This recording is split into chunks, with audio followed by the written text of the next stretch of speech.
Kalau first million tu Kak, anggaran Kakak lah untuk orang yang betul-betul committed dalam apa yang Kakak ajarkan kan. Untuk first million tu mustahil Kak? Tidak mustahil? Alhamdulillah kami sudah melahirkan ramai yang Ramai. ni. Cuma dia orang ni saya ajar satu, jangan terlampau expose. Maksud dia expose tu be humble. Be humble. So bila kita dapat 1 million, tiba-tiba kita terkejut, kita ubah lifestyle. Lifestyle tu belum boleh tampung. Tidak perlu pakai kereta besar, rumah besar. Sebab kita mau long term. Yang penting bisnes tu sustainable, dia boleh tahan sampai bila-bila, boleh diwariskan. Dia bukan soal 1 juta. Tapi soal dia macam mana kita mau mengurus.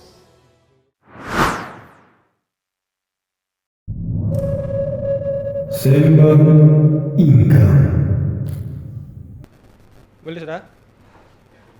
Assalamualaikum warahmatullahi wabarakatuh dan salam sejahtera kepada pendengar dan penonton kami pada hari ini. So ini merupakan podcast keberapa Nas? Pertama kami.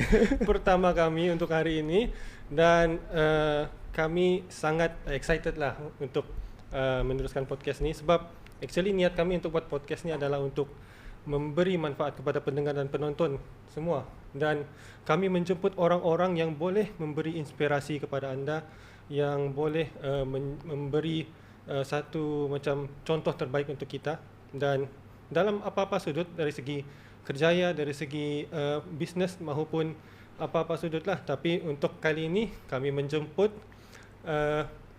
jauh daripada Putatan. Orang kita juga, orang Sabah juga, daripada KK Putatan, iaitu Kak Bibi. Assalamualaikum Kak, apa kabar Kak? Assalamualaikum Tuan, terima kasih jemput. Alhamdulillah.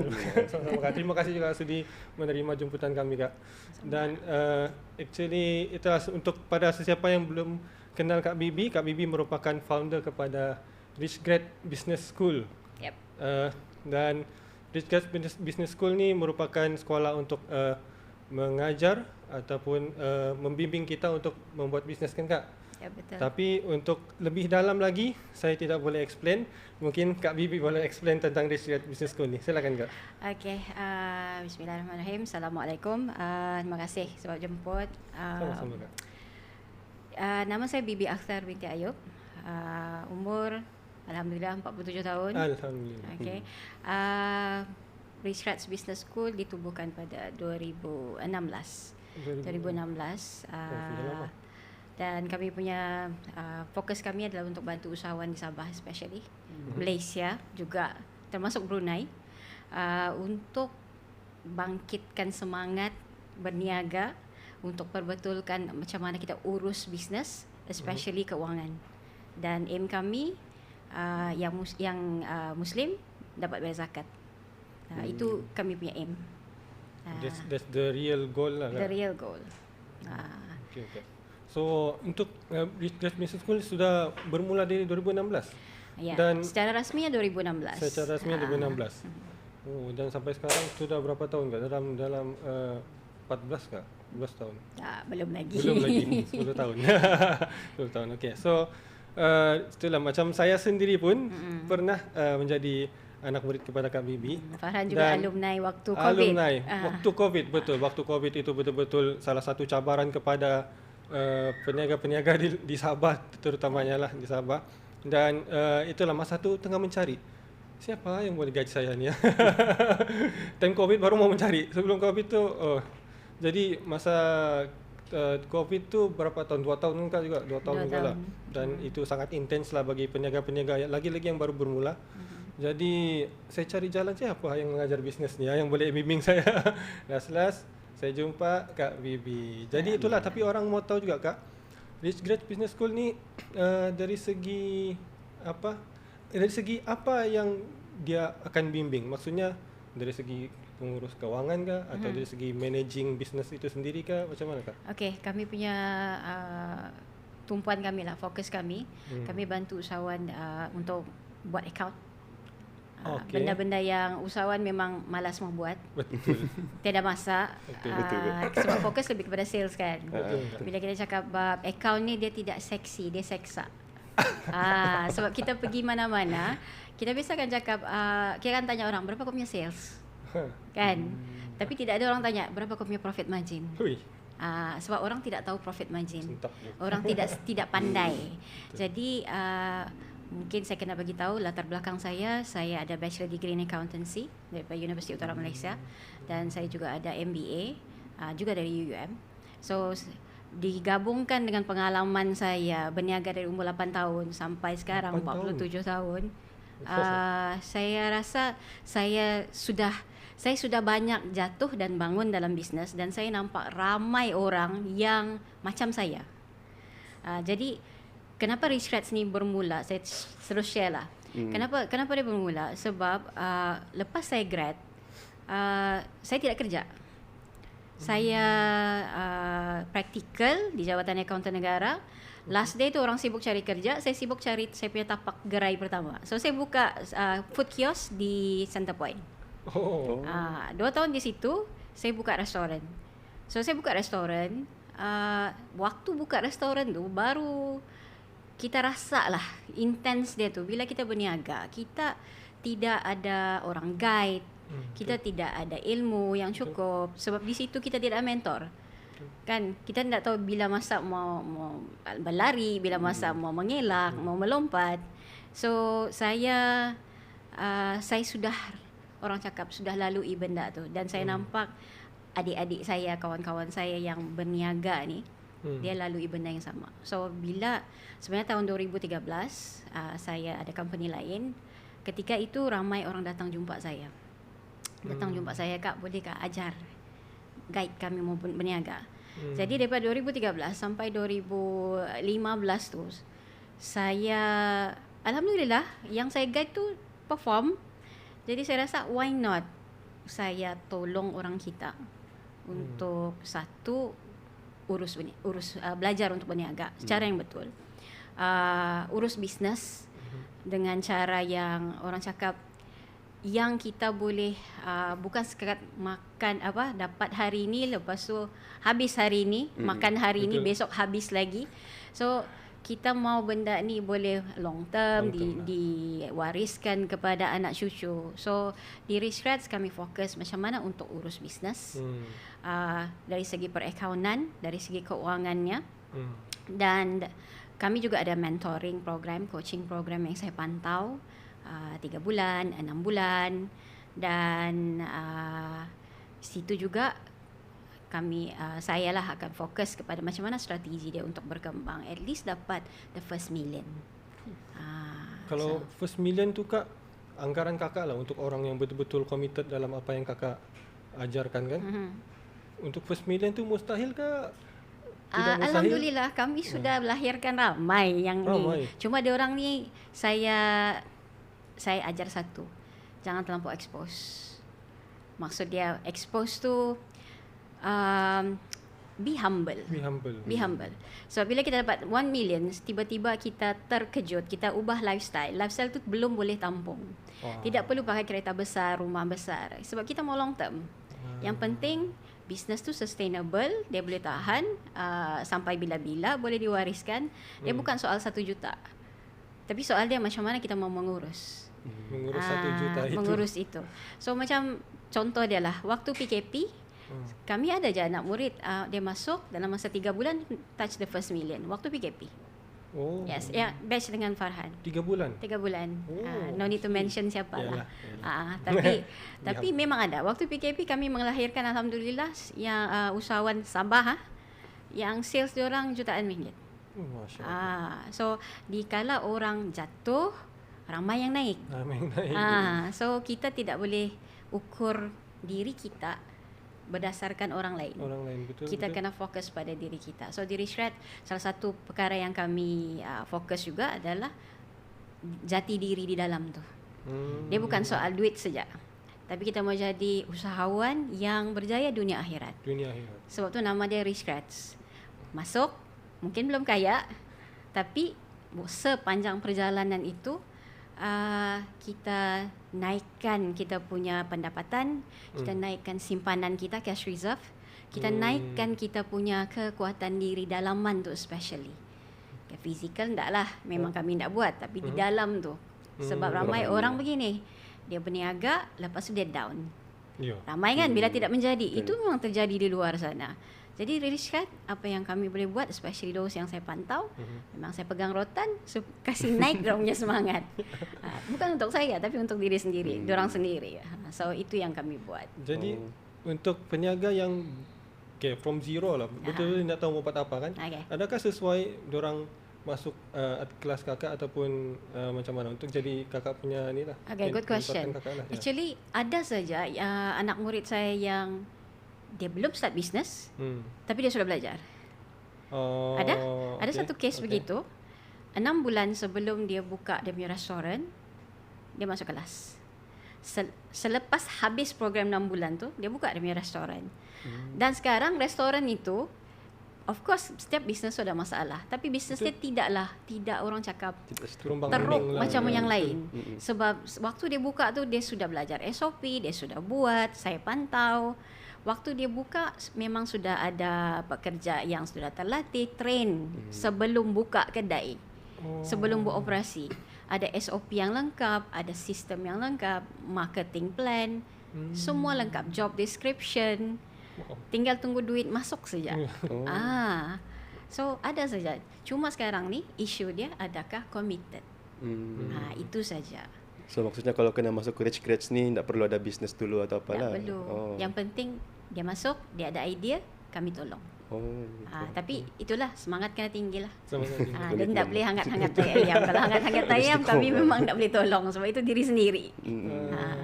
Mungkin ramai-ramai student kakak yang pernah ikut kakak lah kan. Mungkin kakak boleh share kah any student yang memang ada interesting story lah yang kakak boleh share yang mungkin boleh bagi kami inspirasi lah. Okay, sebenarnya ada 3. Saya tak mau share satu sebab kami punya alumni alhamdulillah so far ada lebih 3,000 orang. Lebih 3,000 orang yang saya pantau. International kah atau cuma dalam ada dari Brunei, ada dari Semenanjung, ada dari Sarawak, tapi kebanyakannya daripada Sabah. So ada 3 orang ni yang saya just mau share, maybe semua boleh kita ambil inspirasi daripada orang lah. Yang pertama yang tadi yang sebut tu, Puan Alia Kumpin. Puan Alia ni dia Tea House Cafe, owner Tea House Cafe di Tuaran. So sebelum masuk kelas, sebelum berniaga, belum buka kedai, dia sudah masuk kelas. Dia sudah masuk kelas, lepas tu dia buka dia punya business, and then lepas tu dia masuk kelas lagi.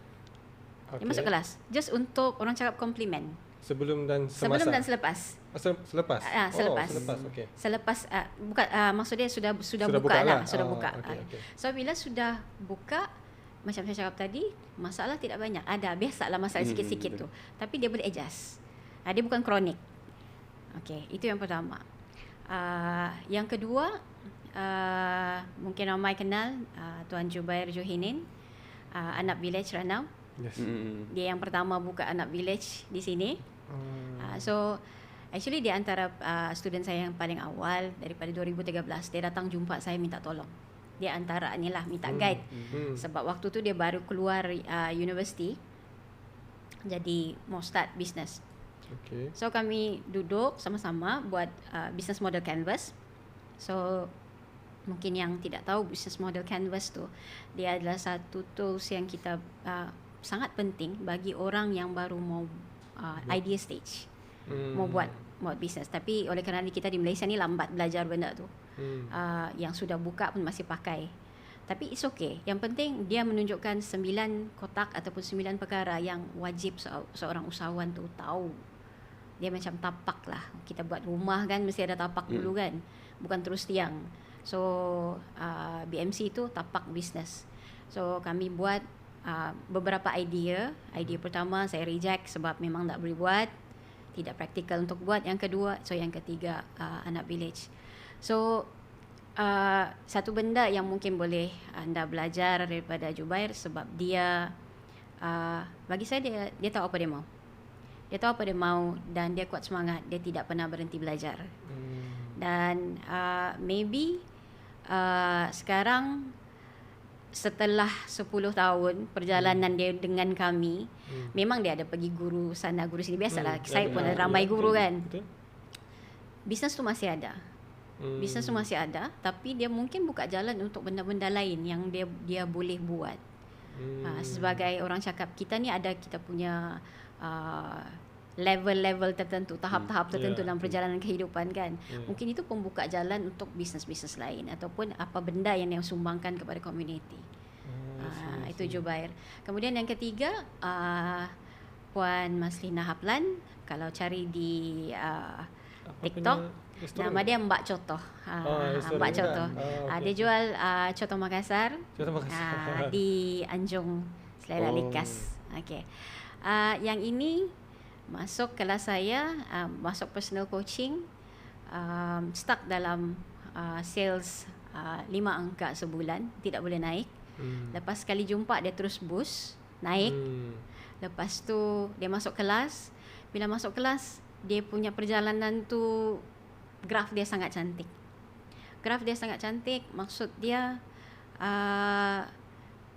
bila dia ada ilmu dan skill yang betul, ada guru yang pegang rotan, just supaya dia tidak tersasar. Dia punya result tu sangat impressive. Waktu graduation dinner Rich Rats bulan lepas, saya rasa kalau saya tidak silap dia menang Excellence Performance Award. Untuk dia punya untuk ya, untuk dia prestasi sales kan. paling tinggi kan macam mana Kak? Prestasi dia yang paling Prestasi. ni ya. I see. Sebab apa? Sebab satu dia belajar, yang kedua bila ditegur dia terus ubah. Dan sentiasa orang cakap tidak mau berhenti belajar. Dia belajar dan dia apply. Sebab ramai orang belajar tapi tidak apply.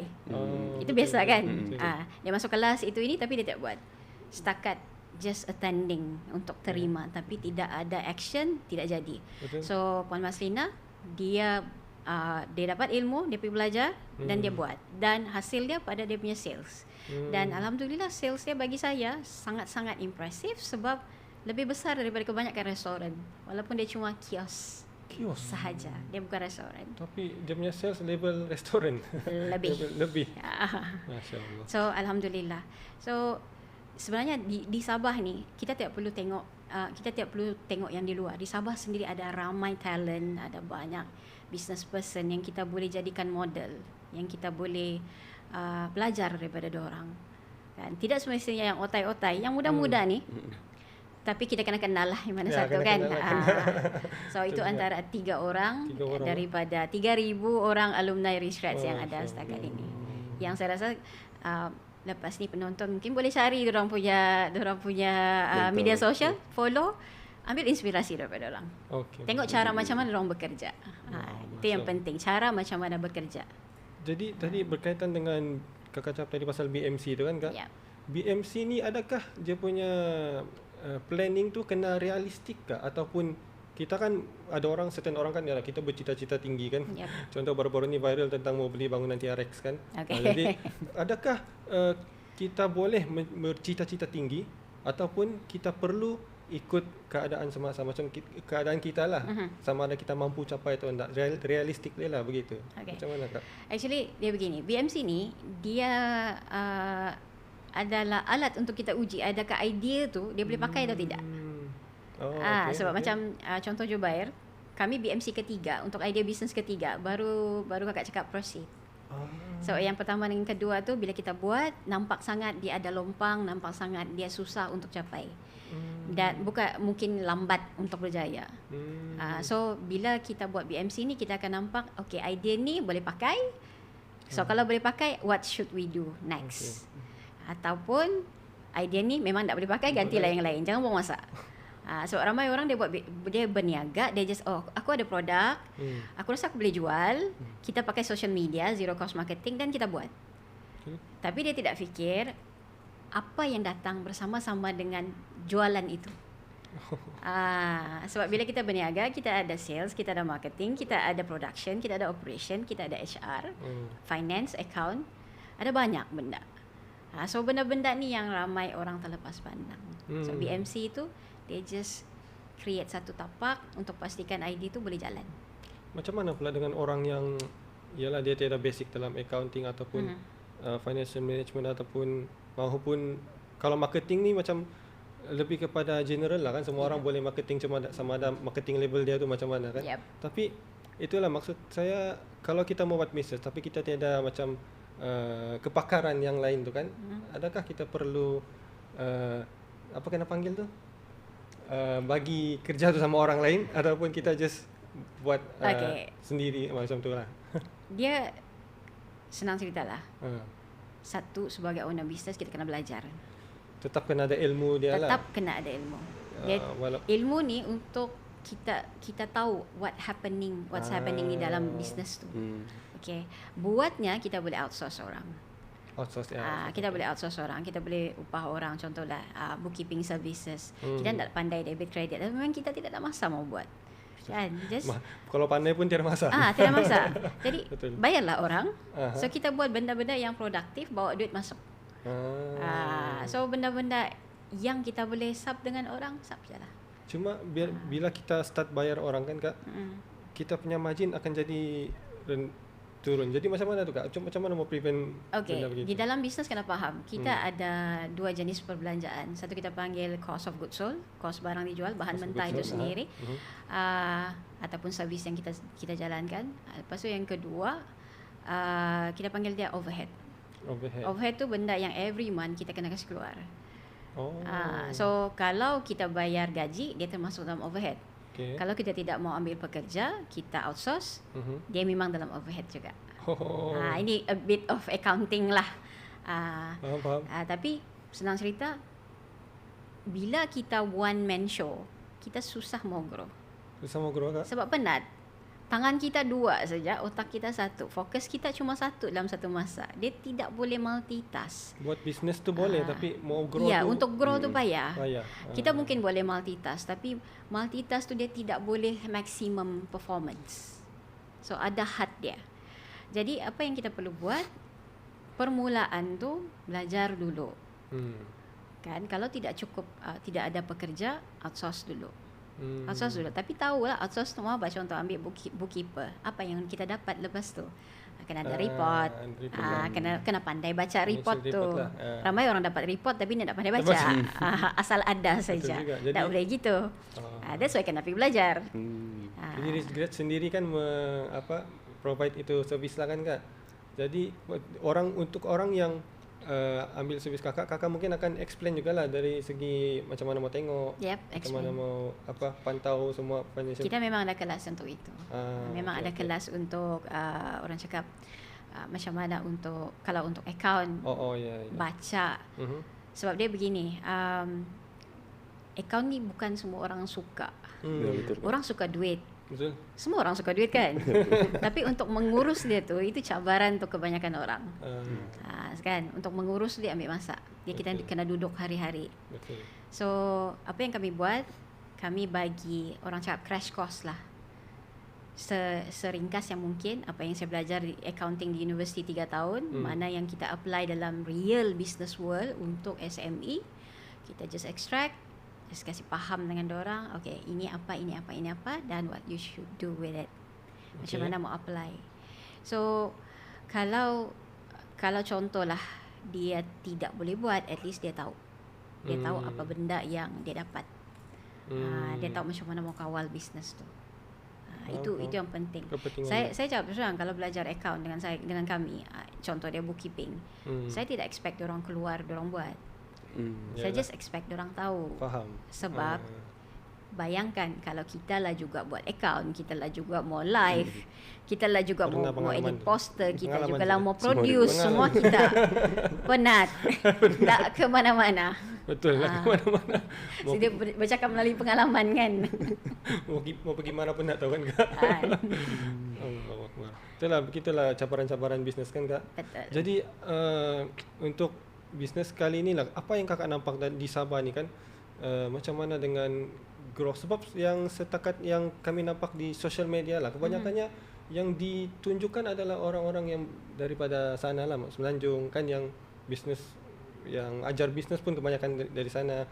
Yang di sini setakat yang saya kenal Kak Bibi saja yang ajar, dan tidak tahulah kalau ada lagi kan. Cuma itulah maksudnya, kalau macam orang Sabah sendiri mau buat perniagaan, dia perlukan bimbingan dan perlukan orang macam Kakak.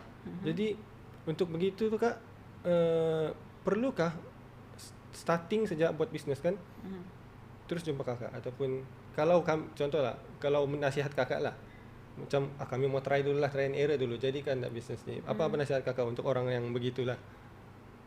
Dia terpulang. Dia terpulang. Sebenarnya kalau masyarakat belajar ilmu ni, Google banyak. Google banyak, okay. AI pun banyak platform kita pergi kan. Tak payah sebut mana-mana kan, tapi terlampau banyak. Cuma isu dia sekarang, berapa lama mau sakit langgar dinding. Sebab once kita sakit langgar dinding, bermaksud kita pakai duit. Satu kali kita langgar dinding tu, ada cost di situ. Ada cost dia. Ada cost. Ada implikasi dia. Tapi bila kita pergi cari, saya tidak cakap saya, mana-mana orang yang boleh guide.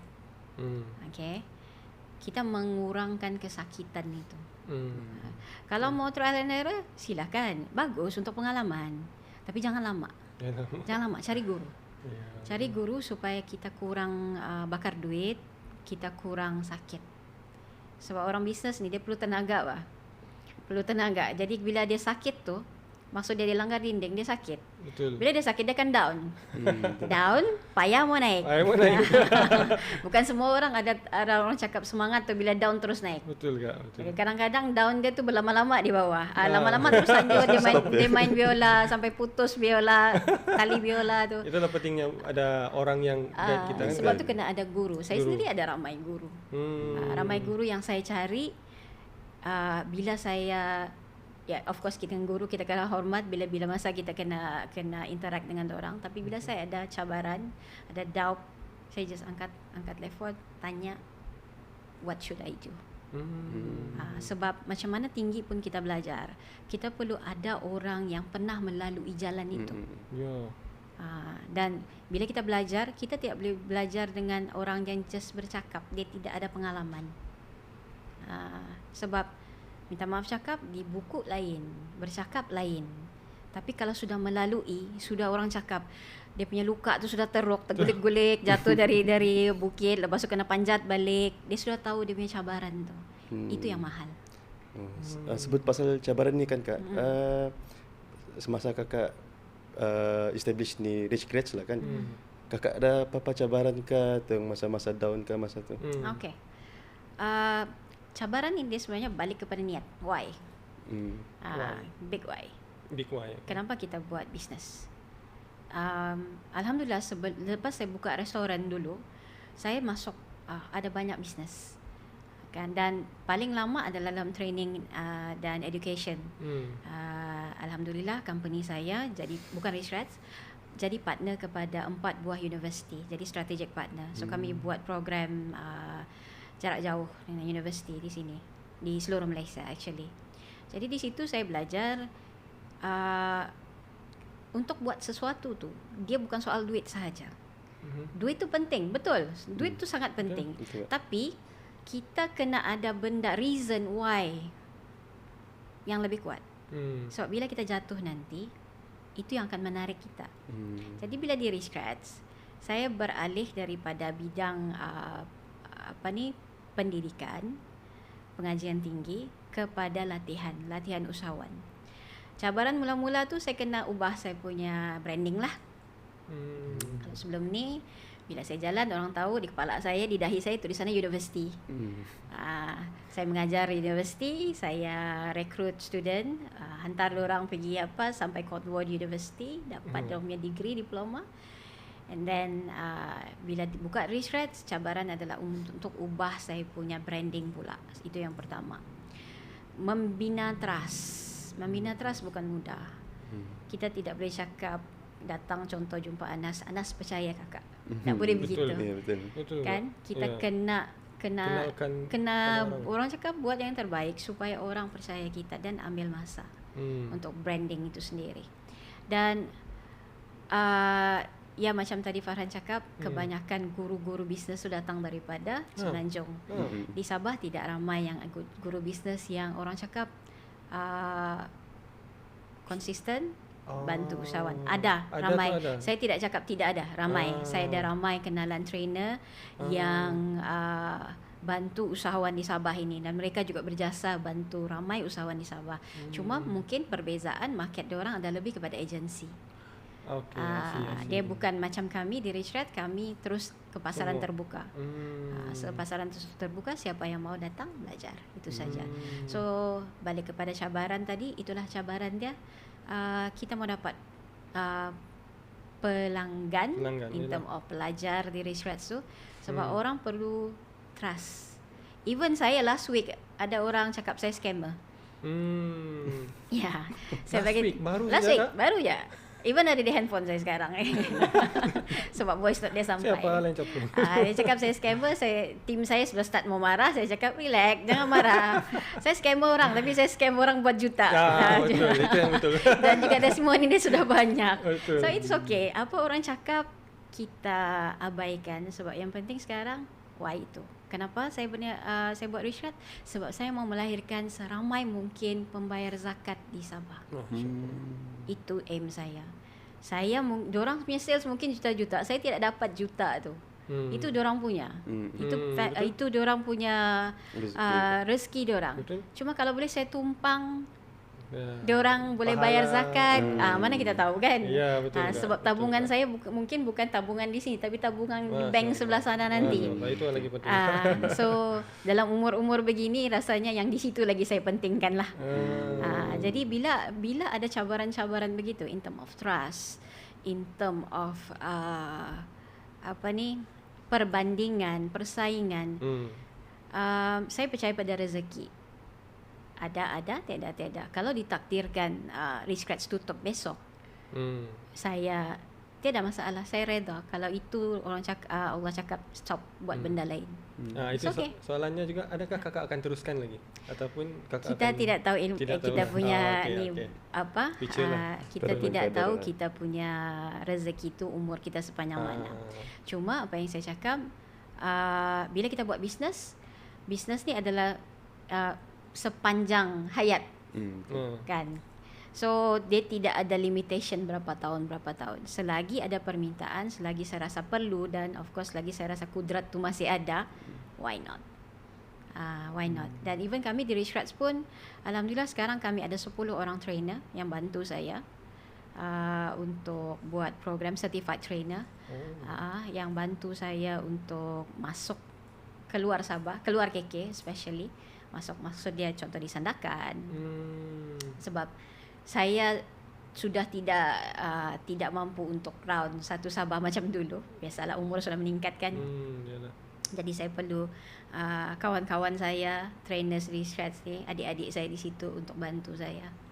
So insya-Allah ada rezeki, adalah kita tengok sejauh mana Allah bagi, kita terima, itu saja. Kalau dia cakap the end of the story tutup, reda ajalah.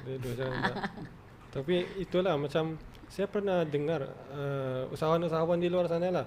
Yalah, sekarang ni banyak sudah podcast kan Kak. Jadi saya everyday asal dengar sharing orang lah, lagi-lagi entrepreneur seluruh Malaysia lah kan. Jadi salah satunya ada yang diorang buat bisnes Kak. Diorang tiada financial planning. Contoh ada seorang yang terkenal ni lah, dia buat bisnes projek berjalan 16 juta tapi dalam account cuma beberapa ribu saja. Jadi macam mana tu Kak kalau yang itu that's normal? That's normal. Okay, dia begini. Bila kita buat bisnes, bisnes ini satu benda yang ada risiko. Risiko.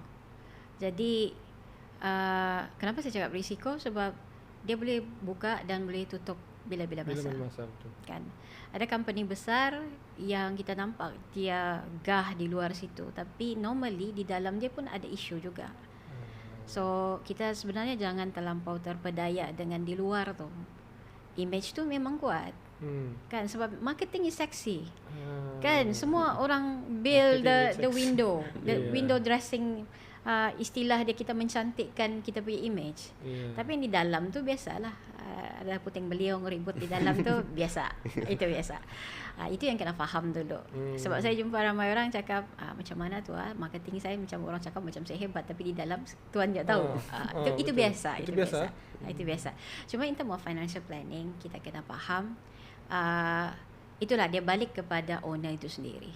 So owner itu sendiri sebenarnya dia perlu ada dua ilmu pengurusan keuangan peribadi dan juga perniagaan. So bila kita cakap perniagaan, kita ada projection, kita ada roadmap.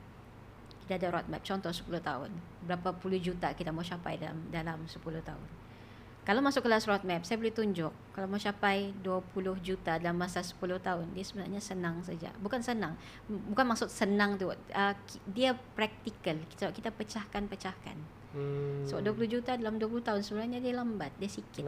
Kalau betul-betul buat, ikut cara dia. Ikut cara dia. So kita kena tahu budgeting, kita kena tahu kita kuatkan kita punya marketing, kita punya sales. Kawalan cash reserve itu sendiri, kawalan perlu atau tidak berhutang, perlu atau tidak kita berbelanja. So ini balik kepada accounting dan finance punya cerita. So itu untuk keuangan perniagaan. Tapi untuk bisnes, untuk peribadi pula, kita kena jaga satu, kena ambil duit dulu, ambil gaji. Kena ambil gaji. Sebab kita bekerja di dalam company kita. Kita adalah pekerja pertama di dalam company kita. Kalau kita tidak ambil gaji, most of the time ambil gaji orang. Ya, betul. Most of the time kita akan merombak. Ramai orang jumpa saya, "Kak, saya down." Saya cakap satu je, saya tengok muka pun saya tahu. Tiada duit kan? Normally itu sekarang.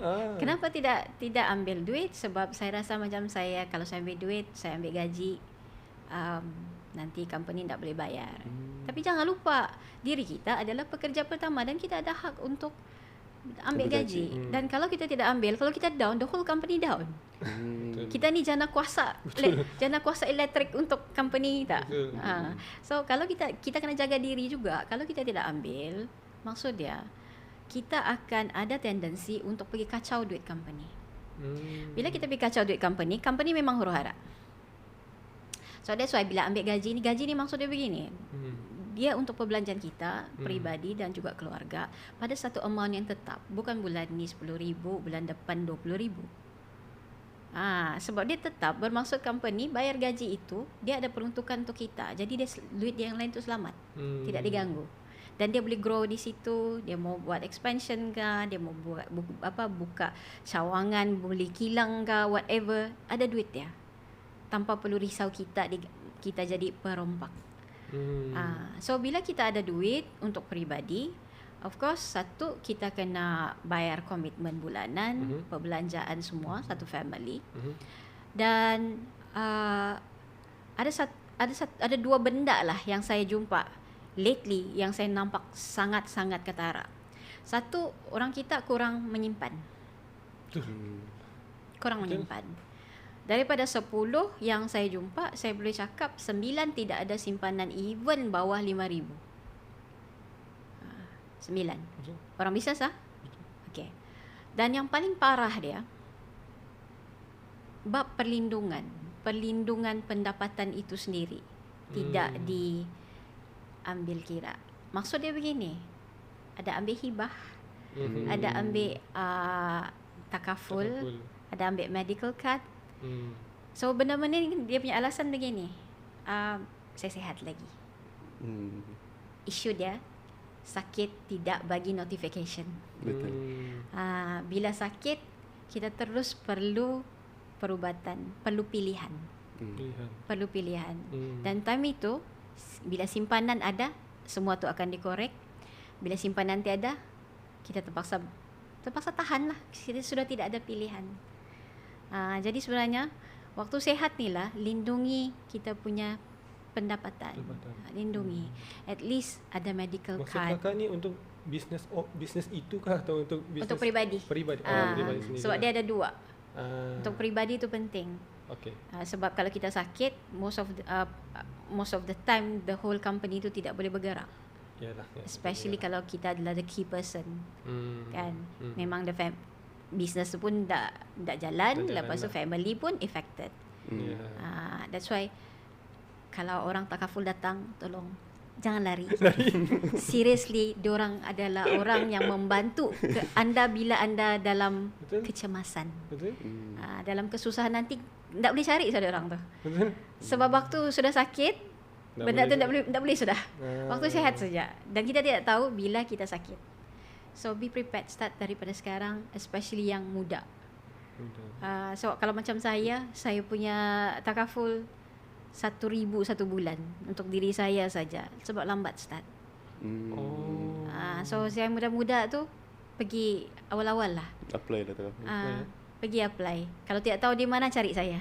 Saya tolong. Yes. Itu yang kita mau. Boleh, Lagi tidak mudah masalah. Tapi yang penting sekarang jangan lari. Jangan Jangan lari, lari bila yalah. orang datang mau expand pasal takaful. Ya. Sebab saya jumpa ramai orang yang ada masalah bila diorang sakit.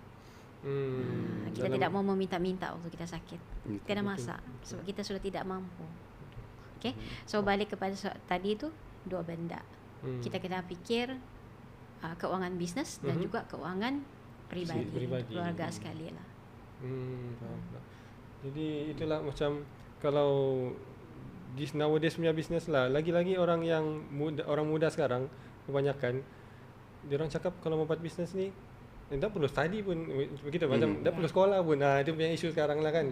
Tapi macam kakak cakap tadi pun semua benda perlu ada ilmu kan. Semua kan ada ilmu. Sebenarnya kalau enggak dinding tu balik-balik dilanggar. Ya, betul. Sepanjang perjalanan bisnes tu kan. Jadi mungkin ini soalan khusus untuk kami lah kan Kak. Since kami pun baru bermula untuk buat podcast ni kan Kak. Kalau Kakak nampak podcast ni, model bisnes dia macam mana Kak? Adakah boleh pergi jauh ataupun Kakak rasa podcast ni sekadar trend saja? Okay, kena buat business model canvas tu. Okay, faham. Honestly, saya sendiri ada podcast. Okay. Podcast saya mula tahun 2020 bulan Mac, waktu PKP. Cuma podcast saya tidaklah begini. Tidak di video. Dia podcast waktu PKP. Oh ya. Waktu PKP kan kita di rumah. So every single day saya buat live. Jadi live itu saya download and then saya up di Spotify. So di situ dia start memang ada tidak ramai. Senang cerita beginilah. Waktu itu orang Malaysia belum ke podcast. Belum ke arah itu. Cuma lately barulah bila ada TikTok, ambil video pendek kan, kita boleh cut short. So dia punya trend tu naik. Cuma apa yang saya boleh pesan lah, what's next? Podcast sahaja. Dia mungkin in term of branding, dia okay, bagus. Branding, dan kita buat sharing, boleh. Cuma what's next? Apa perancangan kamu? Itu yang kamu kena fikir. Macam Dan mana mau monetize everything? Itu termasuk dalam BMC? Yes. Yes. Macam ke arah mana? So kita begini, saya jumpa ramai orang. Bila saya cakap bisnes ni kan ada visi misi. Macam bisnes saya kecil lagi, bikin apa mau visi misi? Kan. Kalau saya assignment kan, copy ya daripada Google kan, copy paste kan. Tapi cakap terus terang, vision mission tu itulah sebenarnya jalan guideline kita mau pergi mana. Podcast ni balik kepada kamu mau bawa dia ke mana? Sebagai apa? Kamu just mau inspire orang? Apa goal dia? Berapa ramai yang inspired? In terms of monetary dia, berapa banyak duit yang kamu mau dapat dan bagaimana duitnya masuk? Macam mana monetize dia? So, apa lagi benda yang kamu mau buat? Kamu mau jadi siapa? Visi tu begini, kamu mau jadi siapa? Jadi siapa? Jadi siapa, bila, di mana? Who, why? Begitu kah? Ya. Okay. So, misi kamu tu podcast lah, melalui podcast. Podcast. So podcast ni cerita pasal apa? Contoh dia. So apa value yang kamu bawa? Apa USP kamu? Apa keunikan podcast kamu dengan podcast lain? Nak lebih kuat dia. Okay. So apa perbezaan kamu, uniknya? Apa impact kamu kepada kamu punya pendengar, penonton? So benda-benda macam tu, dia just a guideline kamu ke mana. Jadi kalau kamu rasa hilang semangat pun, tengok balik, ke mana ni? Sudah buat atau belum? Dia bukan setakat ditampal di dinding untuk semua orang baca macam sekali lalu. Tidak, dia kena masuk dalam jiwa. Betul. Masuk Mungkin dalam jiwa. itulah, lepas ni kita kena berguru dengan Kak Bibi lah.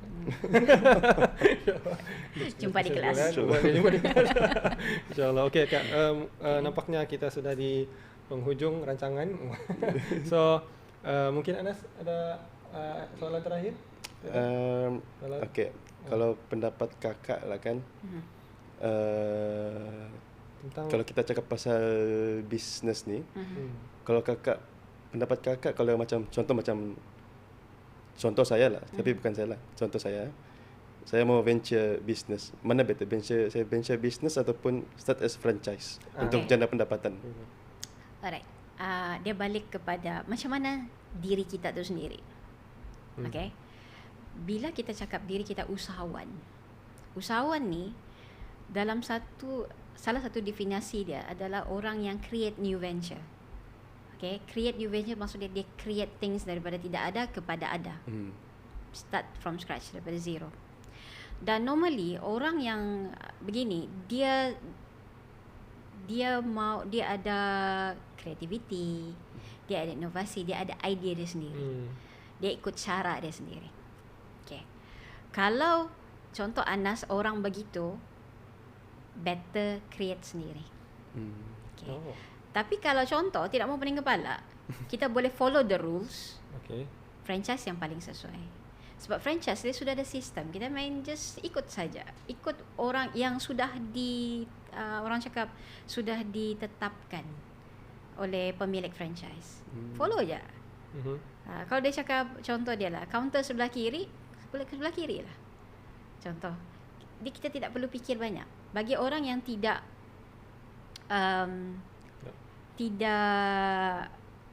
ada banyak masalah untuk menurut peraturan, franchise paling mudah.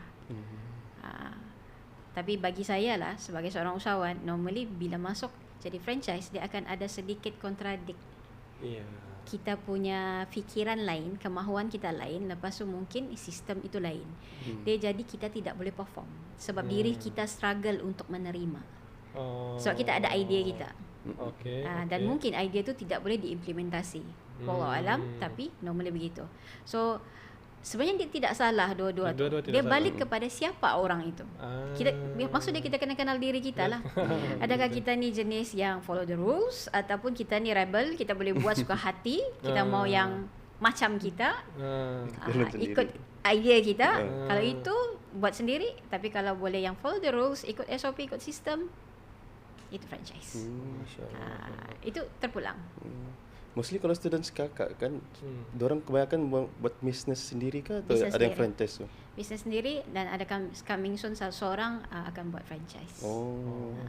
Kebanyakan bisnes sendiri kan sebab memang biasanya orang buat bisnes ni memang kebanyakannya yang antara personality rebel lah. Dia memang jenis yang aku mau buat juga, macam mana orang cakap pun aku mau buat begitu kan Kak.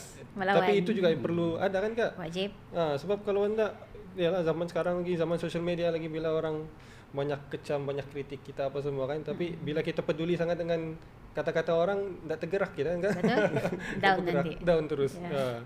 Jadi mungkin itu adalah soalan terakhir lah untuk episod kali ini lah kan. Jadi terima kasih banyak Kak sudi menerima jemputan kami Kak. Sama-sama. Terima kasih juga jemput. Siapalah kami ni kan bilis saja bakal, tapi kami menjemput Jerung yang datang ke sini. Bilis dan mata biru. Mata biru. Masih. Malas sikit. Terima kasih banyak Kak. Jadi kepada penonton dan para pendengar semua, semoga kamu dapatlah apa manfaat dan sharing daripada Kak Bibi kali ini.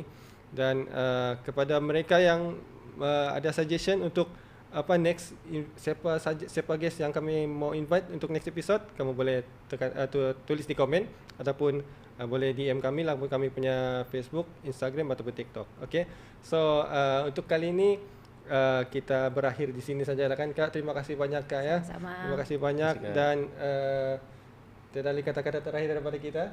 Cuma lepas ni kami mau jumpa dengan kakak lah di kelas kan. InsyaAllah. Why not? Why not? Okay. So assalamualaikum dan bye bye.